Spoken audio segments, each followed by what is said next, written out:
Ladies and gentlemen, kindly accept my deepest apologies for the delay.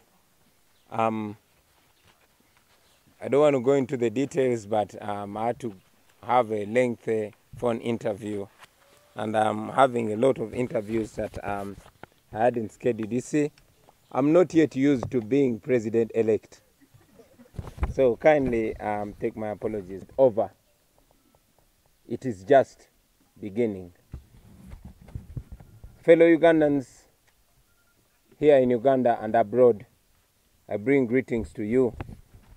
First of all, let me take this opportunity to thank all Ugandans for turning up in massive numbers to vote. We saw millions of Ugandans lined up to vote in different areas across the country. It was definitely unprecedented. Thank you very much for accepting our message to turn up in large numbers and vote. Thank you for taking seriously, very seriously, matters pertaining our country, Uganda. I also want to appreciate all the citizens for voting for change. I have no doubt in my mind that the vast majority of you Ugandans voted for change yesterday. It was indeed a protest vote against General Museveni's murderous regime of blood and national shame.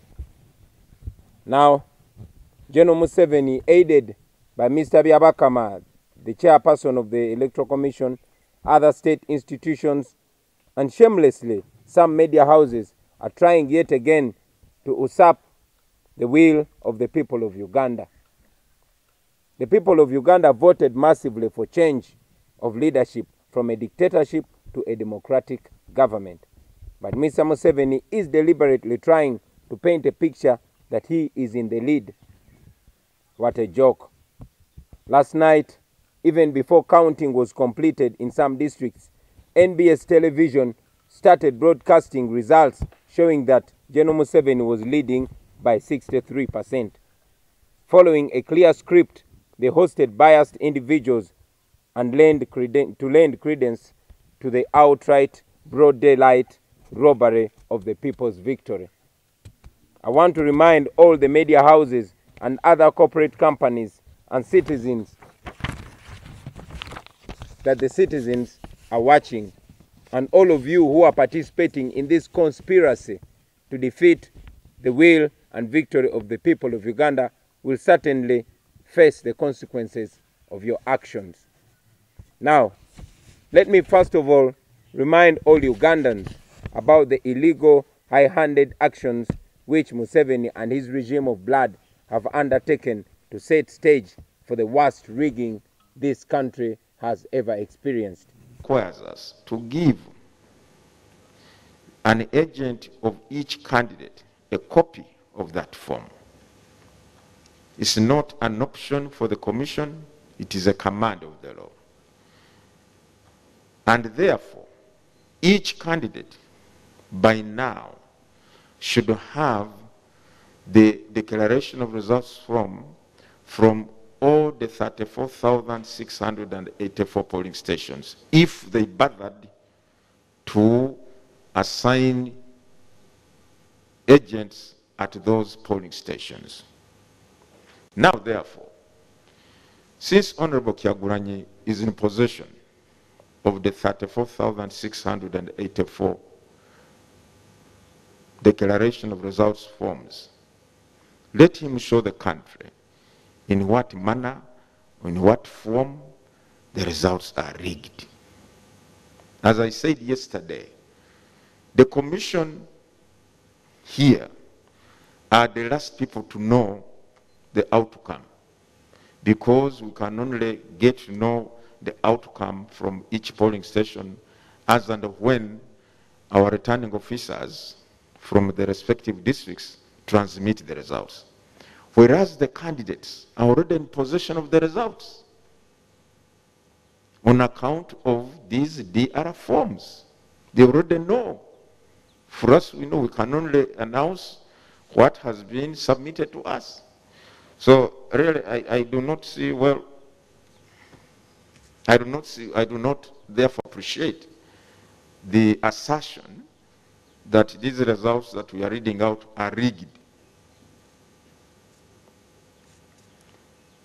arrested some of them and charged many of them in a military court before remanding them to Chitalia prison. These comrades had already taken on critical roles not only on the campaign trail but also supervisory roles on the election day.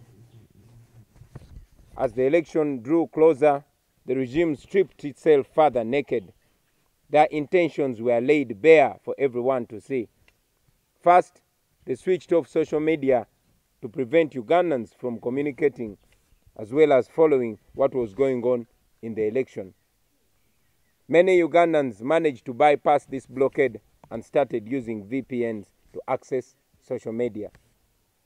Ugandans could then share videos of the incidents that were going on in the election. The regime had another problem on its hand. On the 3rd of January, we had announced the U-Vote application. This is the app which we had developed over time. We developed this app to enable us to receive results from across the country in record time. The app had other functionaries. Citizens would have been able to upload the videos and incidences that were going on in various parts of the country.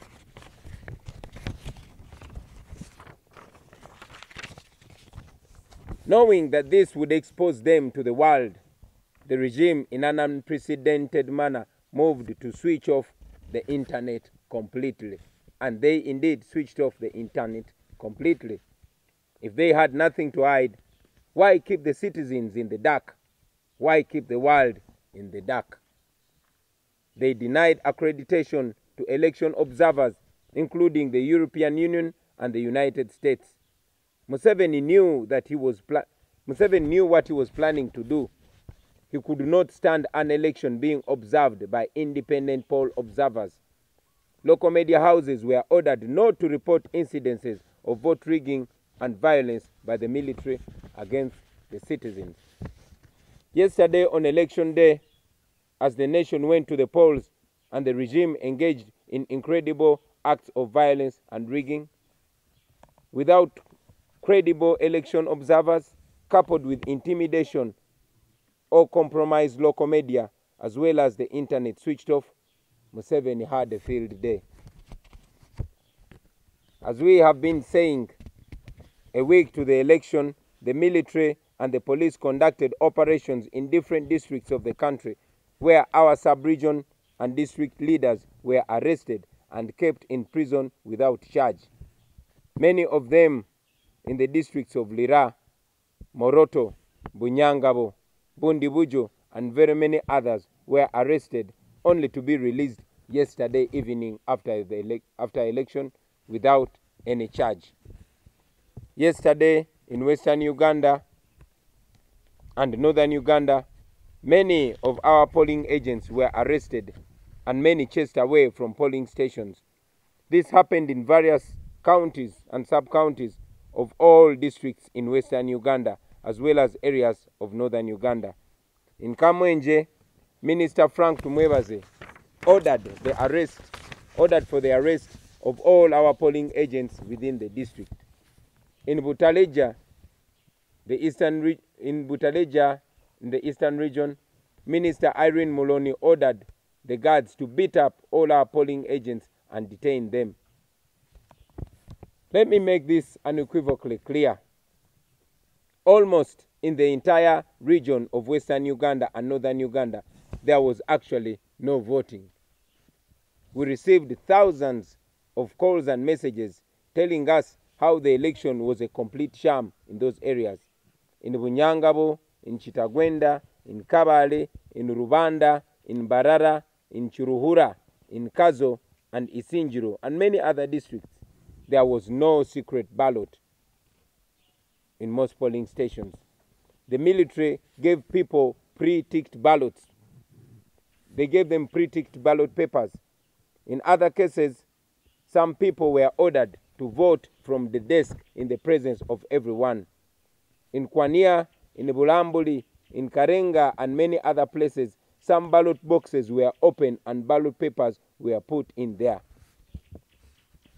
In several areas of Isinjiro, Kabale, Mbarara, and the districts of Karamoja, people were told that ballot papers for the president had already been ticked. All they had to do was to vote for their members of parliament only. Good enough, some of these irregularities were recorded on video, although in some areas the military confiscated or destroyed the phones and cameras that were being used to record these grave irregularities. We have so much footage to share with the world. We know that the media was ordered not to cover such incidences, particularly the local media. And indeed, in many cases, media practitioners gave us information and evidence because they knew, and they also still know, that such information will not be allowed on radios and TV stations.